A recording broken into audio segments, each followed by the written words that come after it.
अपन को अलग ही शांति का अनुभव करवा रहा है।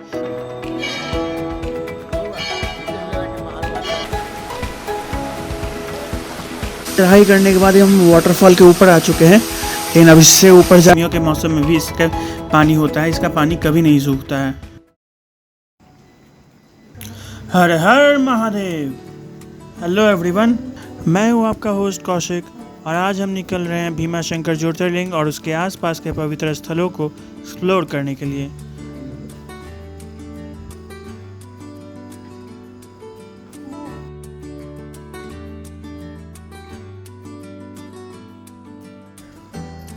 तो अभी रात के 1:45 बज रहे हैं और रात में निकलने का मेन रीज़न है कि हम सुबह के मंगल आरती में शामिल होने जा रहे हैं और इसीलिए हमने अपने लिए कल ही कैब भी बुक कर ली थी। कैब वाले भैया भी आ चुके हैं। एक्चुअली ये 12 बजे ही आ गए थे और कैब में ही सो गए थे। तो चलिए चलते हैं।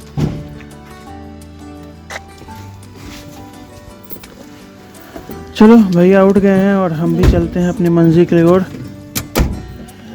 हम अभी पुणे से निकले हैं और पुणे से भीमाशंकर की दूरी लगभग 111 किलोमीटर है और हमें वहां पहुंचने में अप्रॉक्स 3.5 से 4 घंटे तो लग ही जाएंगे।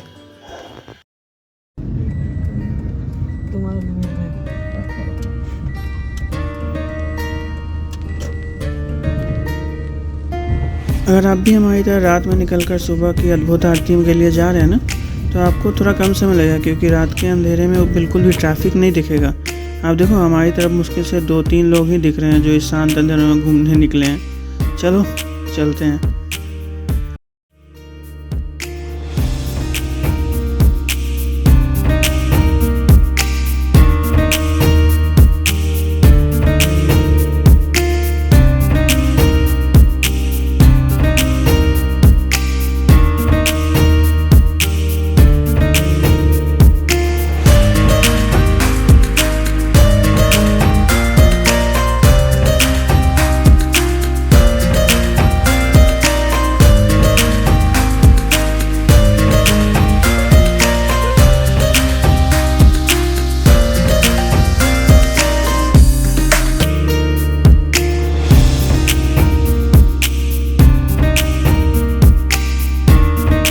अभी हम लोग फ्यूल स्टेशन आए हैं क्योंकि रात का टाइम है और भीमाशंकर के रास्ते पे पता नहीं कोई स्टेशन खुला होगा भी या नहीं, इसीलिए टैंक फिल कर लेते हैं, नहीं तो फिर हम लोग के लिए आगे प्रॉब्लम हो सकता है। उसके बाद हम लोग फिल करने के बाद निकलते हैं। हम पुणे से भीमाशंकर की यात्रा कर रहे हैं, पर अगर आप पुणे से बाहर से हैं या फिर आप कहीं और से भीमाशंकर आना चाहते हैं तो उसके लिए पहले आपको पुणे आना होगा। अगर आप पुणे ट्रेन से आ रहे हैं तो पुणे रेलवे स्टेशन के बाहर से ही आपको बस भी मिल जाएगी। आपको स्टेशन से शिवाजी राव बस स्टैंड के लिए बस लेनी है जिसका आपको मात्र 50 रुपये पर पर्सन पड़ेगा। फिर शिवाजी राव से भीमाशंकर की डायरेक्ट बस मिलेगी जिसका 200 रुपये पर पर्सन फेयर है एक साइड का। अगर आप चाहें तो टैक्सी भी कर सकते हैं, वो आपको 500 से 700 रुपये पर पर्सन आने और जाने का फेयर लेंगे। और अगर आप नासिक से बस रूट लेना चाहते हैं तो आपको नासिक से डायरेक्ट पुणे की बस लेनी होगी और मंचार या नारायण गांव के पास उतरना होगा क्योंकि नासिक से डायरेक्ट भीमाशंकर की बस है नहीं। फिर भीमाशंकर की डायरेक्ट बस मिलेगी आपको मंचार या नारायण गांव से, जिसका आपको 200 रुपये पर पर्सन पड़ेगा, जो कि आपको 3 से 3.5 घंटे में भीमाशंकर पहुंचा देगी। ये थे कुछ तरीके जिससे आप भीमाशंकर पहुंच सकते हो।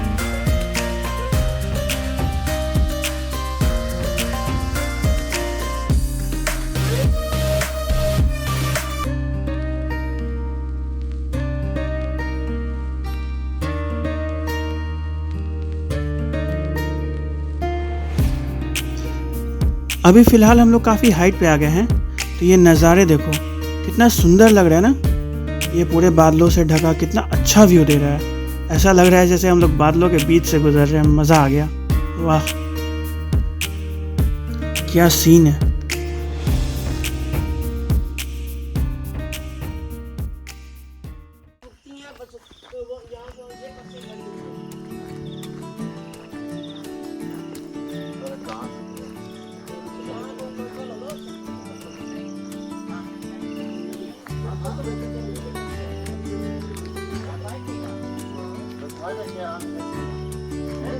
तो अभी ना हम भीमा शंकर ज्योतिर्लिंग पहुंच चुके हैं और मंदिर के पास ही पार्किंग बना हुआ है, तो हमने अपनी गाड़ी भी वहीं पार्क कर दी है। अभी हम जिस रास्ते से जा रहे हैं ये नया रास्ता बना है, लेकिन जो रियल में मंदिर जाने का रास्ता है वो इन सीढ़ियों से होता हुआ जाता है, पर अभी कुछ कंस्ट्रक्शन के काम चल रहा है जी उसकी सीलिंग पे, जिसकी वजह से हम इस रास्ते से होते हुए मंदिर की ओर आगे बढ़ेंगे।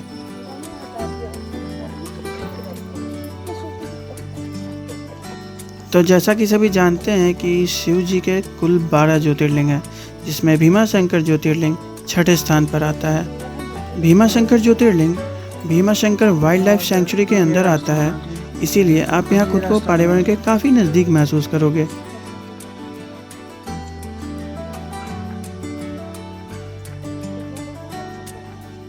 भीमा शंकर वेस्टर्न घाट के सह्याद्री पर्वत श्रृंखला पर स्थित है और इसकी समुद्र तल से ऊंचाई लगभग 3000 फीट है। तो यहाँ काफ़ी ठंड भी हो रही है। मैं सजेस्ट करूँगा अगर आप अगस्त या उसके बाद के महीनों में आ रहे हो तो फुल स्लीव्स वाले कपड़े में ही आया करो, क्योंकि यहाँ हाइट पर होने की वजह से थोड़ा ठंड ज़्यादा होता है।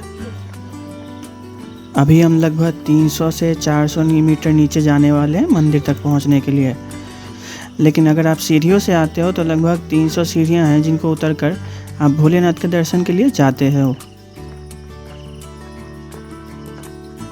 सीढ़ियों से आने में भी कोई कठिनाई नहीं होने वाली है, क्योंकि यहाँ हर 3 या 4 सीढ़ियों के बाद थोड़ा फ्लैट एरिया मिलता है, जिससे कि बूढ़े और बुजुर्ग लोगों को आने में कोई तकलीफ़ या परेशानी नहीं हो। अगर आप चाहते हैं तो अपने लिए पालकी भी बुक कर सकते हैं। यहाँ पालकी की सुविधा भी उपलब्ध है, जो 500 से या 700 प्रति व्यक्ति चार्ज लेती है। ये आपके सीज़न पे डिपेंड करता है। अगर आप सीज़न में आ रहे हो तो यही चार्जेस बढ़ भी सकते हैं, ऑफ सीज़न में प्राइसेस घट जाते हैं। मंदिर से 100 मीटर पहले ही माता पार्वती के स्वरूप माता त्रिपुरा सुंदरी का मंदिर। अभी हम वहाँ नहीं जा पा रहे हैं, पर आप चाहें तो उनके भी दर्शन कर सकते हैं। मंदिर के पास ही मार्केट है, जहाँ आपको खाने पीने की बहुत सी दुकानें मिल जाएंगी। आप नाश्ते में यहाँ भजिया पकौड़ा का नाश्ता कर सकते हैं और महाराष्ट्र का फेमस वड़ा पाव भी मिलता है। यहाँ पे आपको शुद्ध शाकाहारी खाने को भी मिलेगा। यहाँ आपको खाने में 100 से 150 रुपये में वेज थाली भी मिल जाएगी, और अगर आप चाहें तो कुछ स्नैक्स या नमकीन भी ले सकते हैं, पर बंदरों से सावधान रहिएगा, क्योंकि जंगल में होने के कारण उनके भी आपको दर्शन हो सकते हैं। मार्केट के पास ही भीमा शंकर बस स्टैंड है, जहाँ आपको कुर्ला, कल्याण, पुणे एक्सेट्रा की बसेस मिल जाएंगी, मगर शाम 6 बजे के बाद बसेस नहीं मिलेंगी। बस स्टैंड के आसपास कुछ कंफर्टेबल और क्लीन होटल्स हैं और होम स्टेज भी हैं, जहां आप चाहें तो रुक सकते हैं और फ्रेश हो सकते हैं। बाकी जो भी डिटेल्स हैं प्राइसिंग वगैरह की, वो मैं आपको डिस्क्रिप्शन में दे दूंगा। और अगर आप चाहें तो महाराष्ट्र गवर्नमेंट की NTDC भीमा शंकर रिजॉर्ट में भी रुक सकते हैं, जो कि यहाँ से 10 किलोमीटर की दूरी पर है, जिसमें रूम्स के साथ डॉर्मेट्री और कॉन्फ्रेंस हॉल की भी सुविधा है। और साथ में आपको माउंटेन व्यू रेस्टोरेंट भी मिलेगा, जिसमें आप लंच वगैरह कर सकते हैं। और बाकी की डिटेल्स आपको मैं डिस्क्रिप्शन में दे दूंगा, वहाँ पे आप देख सकते हैं।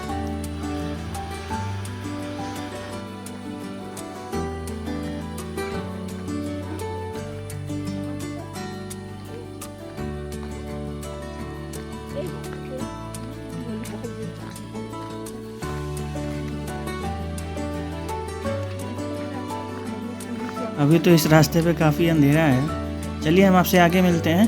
पहले हम लोग इस रास्ते को क्रॉस कर लेते हैं, इस गली से आगे निकलते हैं, फिर मिलते हैं।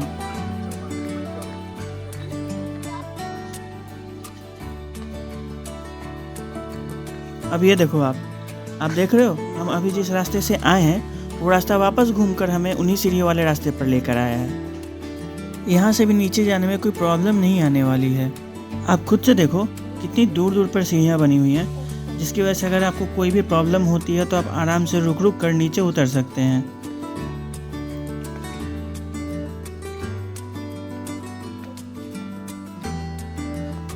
अभी हम काफ़ी सुबह आ गए हैं, इसलिए आपको यहाँ भीड़ नहीं दिख रही होगी, पर हमने पता किया था कि यही अगर हम 1-2 घंटे बाद आते हैं तो काफ़ी लंबी लाइन होती, जिसमें आपको आधे घंटे से लेकर 3 से 4 घंटे भी लग सकते हैं। अगर आप वेट नहीं करना चाहते तो यहाँ VIP दर्शन की भी सुविधा है, जिसमें आपको अलग से दर्शन करवाया जाता है, जिसमें 10 मिनट में आप दर्शन कर लेंगे। अभी हमारी यहाँ कुछ लोकल से बात हुई तो हमें पता चला कि यहाँ सुबह 5 बजे आप पहली आरती होती है, जिसमें आपको ज्योतिर्लिंग के वास्तविक दर्शन होते हैं। इस वक्त आरती के बाद आप शिवलिंग को हाथ लगाकर दर्शन कर सकते हैं और जल भी अर्पण कर सकते हैं। यह समय आरती के बाद से आधे घंटे तक का होता है, जिसके बाद शिवलिंग को चांदी के कवच से ढक दिया जाता है। अगर आप सुबह की आरती में सम्मिलित नहीं हो पाए तो फिर दोपहर 12 बजे 10 मिनट के लिए दर्शन करवाया जाता है, जिसके दौरान अभिषेक भी करवाया जाता है। इसके बाद दोपहर 3 बजे मध्य आरती होती है और फिर शाम को 7:30 में आखिरी आरती होती है।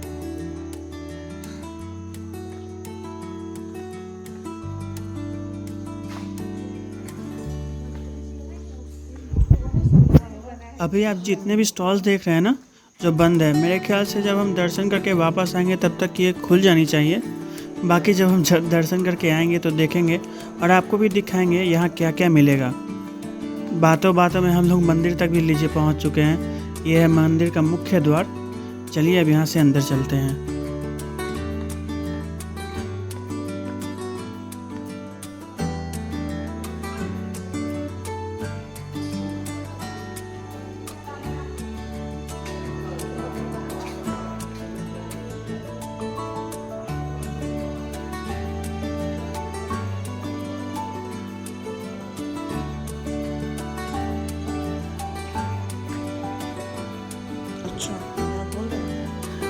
अंदर जाने से पहले आपको अपने जूते चप्पल यहीं उतार कर स्टैंड पर रखने होंगे और आगे खाली पाँव मंदिर के अंदर हम प्रवेश करेंगे। तो अभी हमने अपने जूते उतार कर स्टैंड पर रख दिए हैं। चलिए अब आगे चल बढ़ते हैं।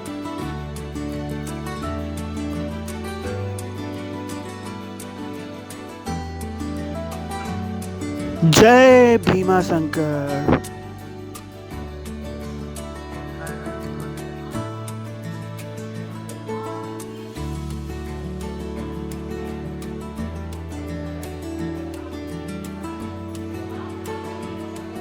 हर हर महादेव।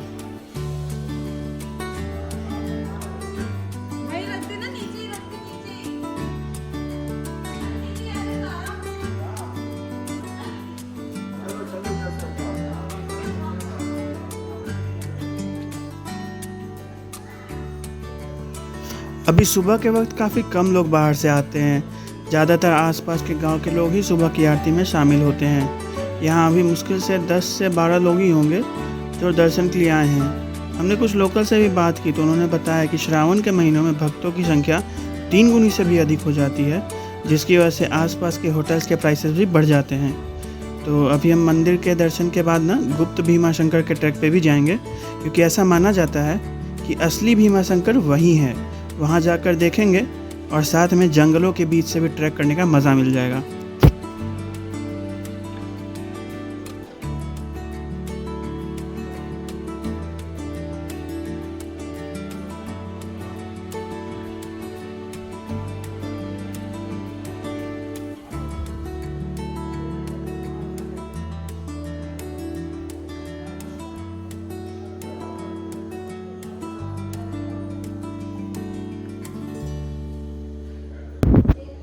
तो अभी ना हम मंदिर के अंदर आ चुके हैं, जहाँ सभी लोग बैठे हैं। अभी यहाँ आपको काफ़ी कम लोग दिख रहे होंगे, लेकिन जैसे ही आरती का समय आएगा उस समय यहाँ काफ़ी भीड़ हो जाएगी। और आप सामने देखो, सामने शनि भगवान का एक छोटा सा मंदिर दिख रहा होगा, जिसके ऊपर एक बड़ा सा घंटा लगा हुआ है। इसे बाजीराव के छोटे भाई चिमाजी ने पोर्टुगीज़ को 1739 की लड़ाई में हराने के बाद यहाँ लाकर मंदिर को डोनेट कर दिया था। अगर आप आते हो तो देख सकते हो कि उस घंटे के ऊपर साल लिखा हुआ है 1729।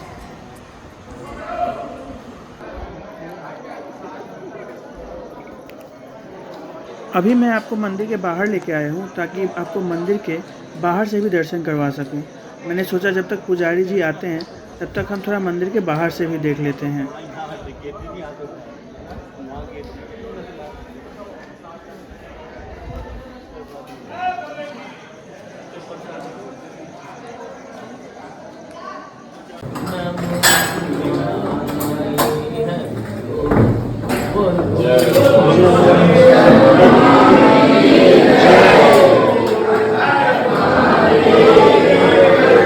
अभी जैसे ही पुजारी जी ने पट खोला, पूरा मंदिर भोलेनाथ के जयकारे से गूंज उठा।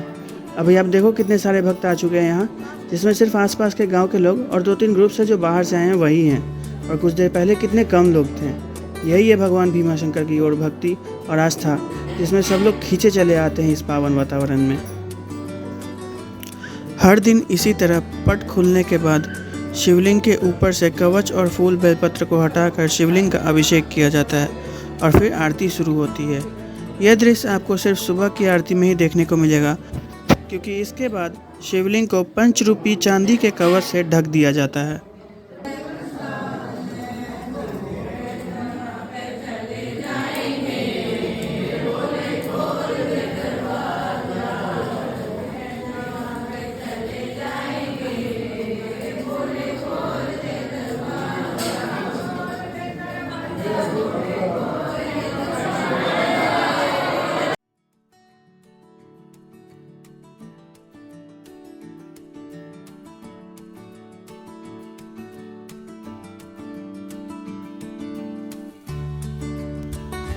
यहाँ एक एलईडी स्क्रीन भी लगी हुई है, जिसमें आप गर्भगृह के अंदर देख सकते हैं किस तरह शिवलिंग के ऊपर से कवच को हटाकर महादेव को जगाया जाता है और फिर आरती के लिए तैयार किया जाता है।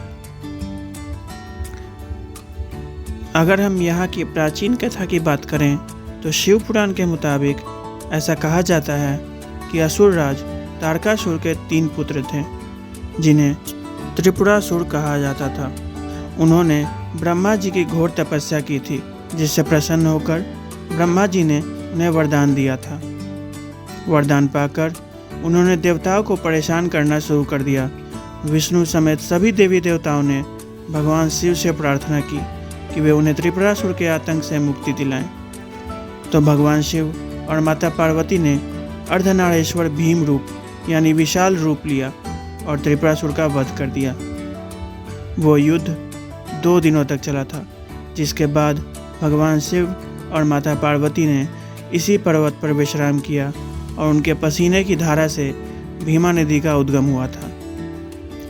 जिस स्थान पर भगवान शिव ने त्रिपुरासुर का वध किया, वह स्थान देवताओं के लिए पूजनीय हो गया और सभी देवी देवताओं ने भगवान शिव से उसी स्थान पर शिवलिंग के रूप में प्रकट होने की प्रार्थना की। तब भगवान शिव ने उनकी प्रार्थना स्वीकार कर ली और शिवलिंग के रूप में प्रकट हुए, जिसे भीमाशंकर ज्योतिर्लिंग के नाम से जाने जाने लगा।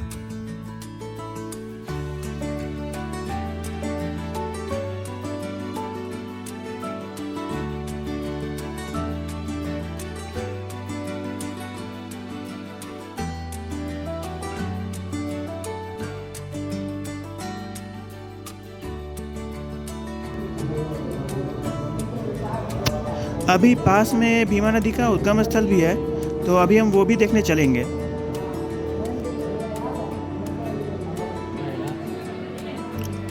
अभी हम अंदर जा रहे हैं भगवान भीमाशंकर के दर्शन के लिए। चलिए आपको भी ज्योतिर्लिंग के मूल स्वरूप के दर्शन करवाते हैं। जय भीमाशंकर।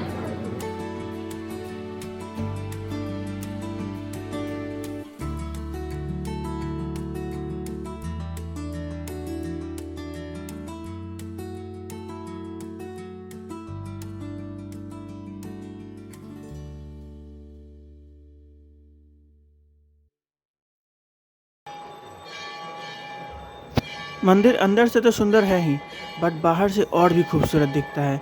ये जो कलाकृतियाँ बनी हुई है छोटी छोटी सी, ये मंदिर को और भी अच्छा बना रही हैं। इस मंदिर को नाना फडणवीस ने 18वीं सदी में डिज़ाइन किया था और इसकी वास्तुकला नागरा शैली में की गई थी। मंदिर के पीछे ये खूबसूरत सीनरी देखो आप, कैसे बादलों से ढका सह्याद्री पर्वतमाला मन को अलग ही शांति का अनुभव करवा रहा है। यही मंदिर के पीछे से इस रास्ते से गुप्त भीमाशंकर की ओर जाया जाता है। आगे एक ब्रिज है जिसके बगल से एक पगडंडी जाती है, वहीं से रास्ता गुप्त भीमाशंकर की ओर चला जाता है। तो अभी हम उसी रास्ते से गुप्त भीमाशंकर की ओर निकलेंगे।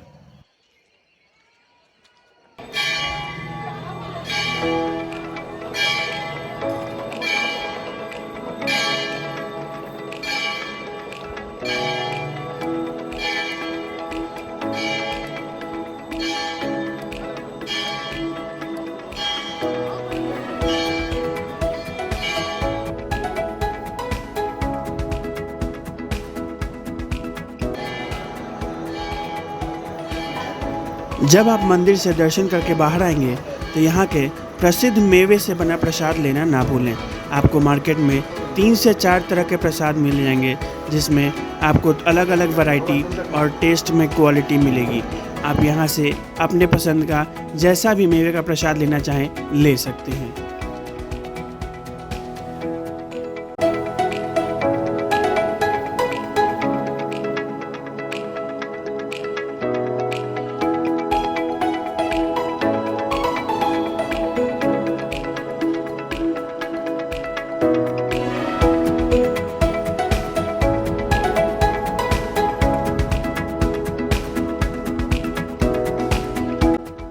क्योंकि मंदिर भीमाशंकर वाइल्ड लाइफ सेंचुरी के अंदर आता है, इसके कारण आपको यहाँ अलग अलग पक्षियों और जानवरों के भी आवाज़ सुनाई देंगे। आप सुन सकते हैं कितनी सुंदर आवाज़ें आ रही हैं इन पक्षियों की इन पहाड़ों में।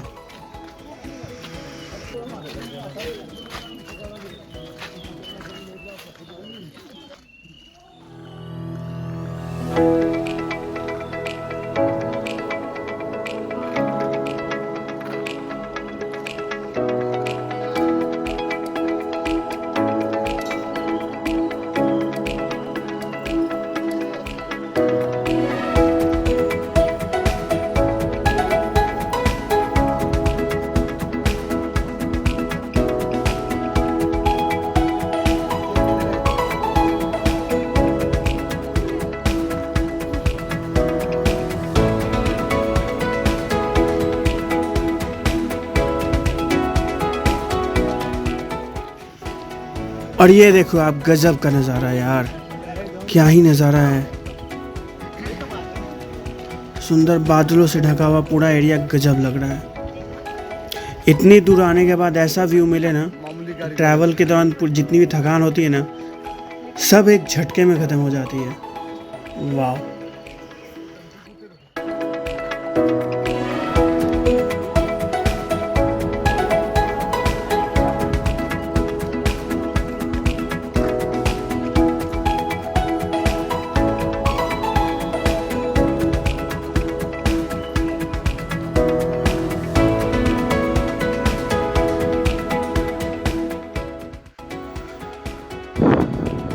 सब लोग अभी दर्शन कर थोड़ी देर के लिए यहाँ बैठे हैं आराम करने के लिए, पर अभी हम गुप्त भीमाशंकर के लिए निकलेंगे और उसके बाद भीमा नदी उगम स्थल को भी देखने चलेंगे। बाकी अगर आप चाहें तो आप भी यहाँ पर थोड़ी देर बैठकर आराम कर सकते हैं और इन खूबसूरत नज़ारों का मज़ा लेते हुए फिर धीरे धीरे आगे की ओर बढ़ सकते हैं।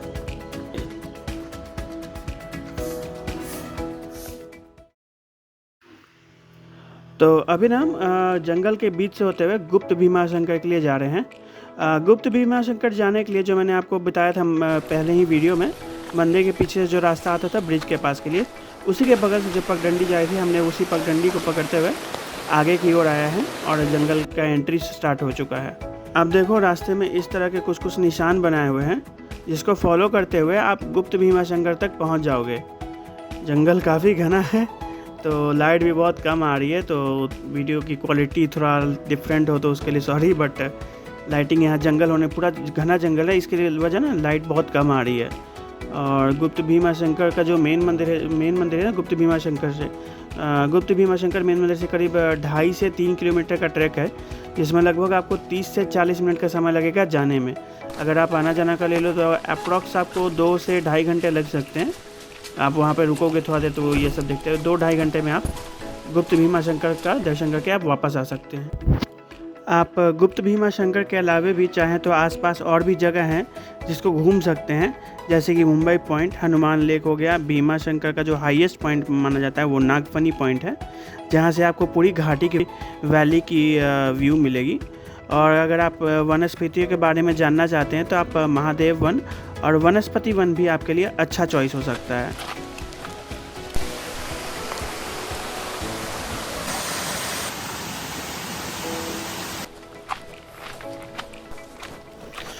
ये जो पत्थरों पे पत्थर रखे हुए आप देख रहे हैं ना, ऐसा माना जाता है कि ऐसा करके लोग अपना घर बनाने की मन्नत मांगते हैं। ये साक्षी विनायक गणपति जी का मंदिर है, जहाँ से गणेश जी ने शिव जी को राक्षस का वध करते हुए देखा था। अगर आप यहाँ तक आ गए तो समझो आप गुप्त भीमाशंकर के नज़दीक हैं।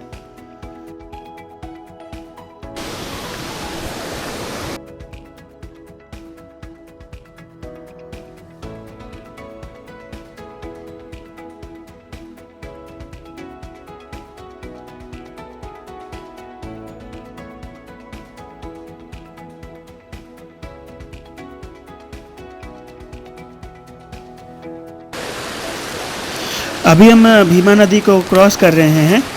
इसकी धारा काफ़ी तेज़ है।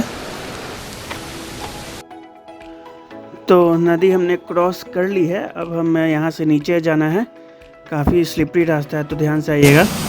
और नीचे ही है गुप्त भीमा शंकर। कहा जाता है असली भीमा शंकर यही है। शिवलिंग को जो मूल स्वरूप है उसकी पहली बार दर्शन यहीं हुए थे। और भीमा नदी के जल से शिवलिंग का स्वयं जलाभिषेक होता है।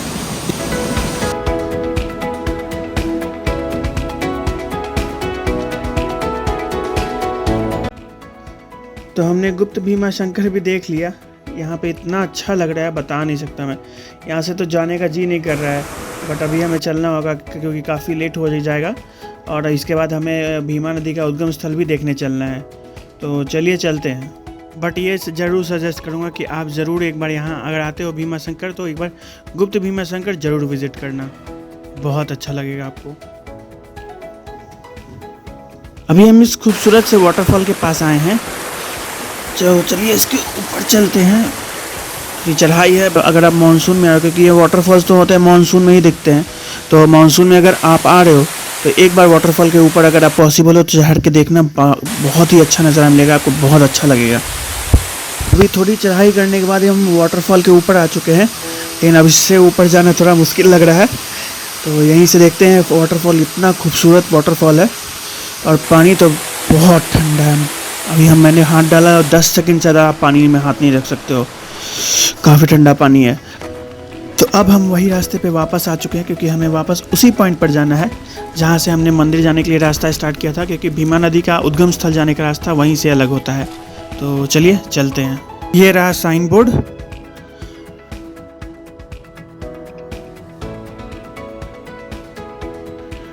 तो ये है भीमा नदी का उद्गम स्थल, और इसी कुंड से भीमा नदी का उद्गम हुआ था। आप देख सकते हैं अभी इसमें कितना पानी है। और ऐसा है, कहा जाता है कि ये इस कुंड का पानी कभी नहीं सूखता है। गर्मियों के मौसम में भी इसका पानी होता है, इसका पानी कभी नहीं सूखता है।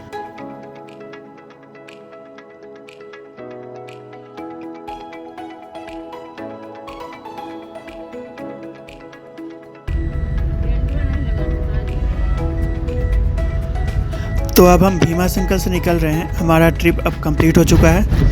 हमारे बहुत अच्छे दर्शन हो गए, दर्शन वगैरह सब बढ़िया से हो गया। और देखिए ना, टाइम के साथ वेदर कितना फॉगी हो चुका है, विजिबिलिटी काफ़ी कम हो चुकी है, बट मज़ा काफ़ी आया हमें। हमने तो अपना ट्रिप मानसून में प्लान किया था, बट आप चाहें तो इसके बाद यानी सितंबर अक्टूबर, उसके बाद के मंथ्स में भी विज़िट करेंगे तो आपको काफ़ी अच्छा लगेगा, क्योंकि वो टाइम यहाँ का पीक सीज़न रहता है टूरिस्ट के लिए। बाकी आप कमेंट्स में बताना कैसा लगा आपको भीमा शंकर का ये ट्रिप, और आपकी फेवरेट प्लेस जो आपको सबसे अच्छा लगा होगा हमें कमेंट्स कर ज़रूर बताइएगा। चलिए इसी के साथ आपके साथ विदा लेते हैं। नमस्ते, बाय बाय, जय भीमा शंकर।